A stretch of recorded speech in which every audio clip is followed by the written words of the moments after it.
Praise be to Jesus Christ. May his peace be with you. Last December 3rd, Monsieur Nicolas Sarkozy, the head of the French state, was in Algiers. There he met with an assembly of French and Algerian business leaders. And on this occasion he felt it his duty to give his hosts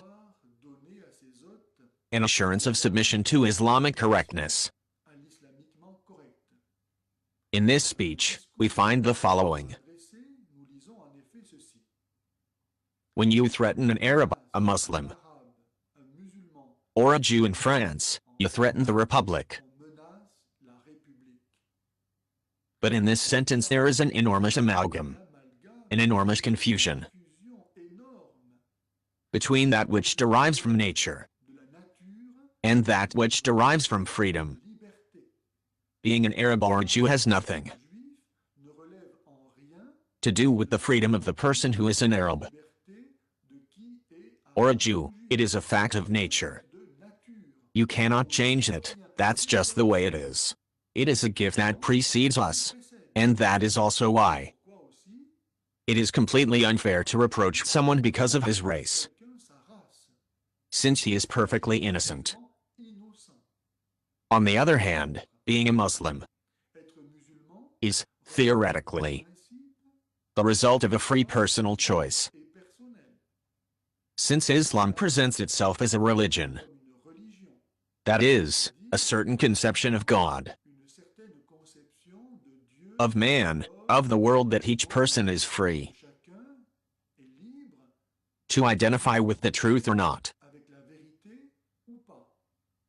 And because this identification derives from a thought process, it should be subjected to the criticism of reason. Now, Nicolas Sarkozy forbids the criticism of Islam. In France, nobody yet is forced to be a Muslim, although in some neighborhoods it might not be so evident. And each person has the right to express the reasons why he feels that Islam is not the truth it claims to be, and therefore the right to denounce it as a sham, without being subjected to the wrath and threats of the head of state. Nicolas Sarkozy goes on, saying, racism, Islamophobia, anti-Semitism cannot be explained. They must be fought. They must be fought. There, Monsieur Nicolas Sarkozy declares war on all those who refuse to give to Islam the guarantee of credibility that it demands.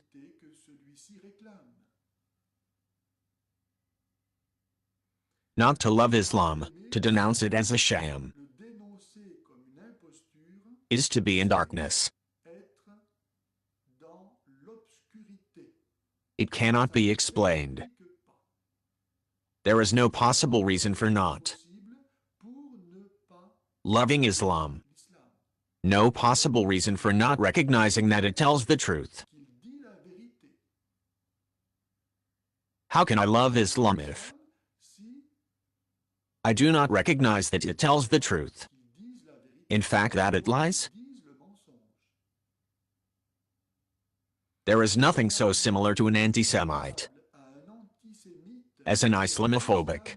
Both have the same face, the face of stupidity, and the face of hatred, continues our president. So if you don't want to love Islam, if you don't give it the guarantee of credibility it demands, you are stupid. Worse still, you are bad, you are full of hatred. You are found guilty because you want nothing to do with Islam.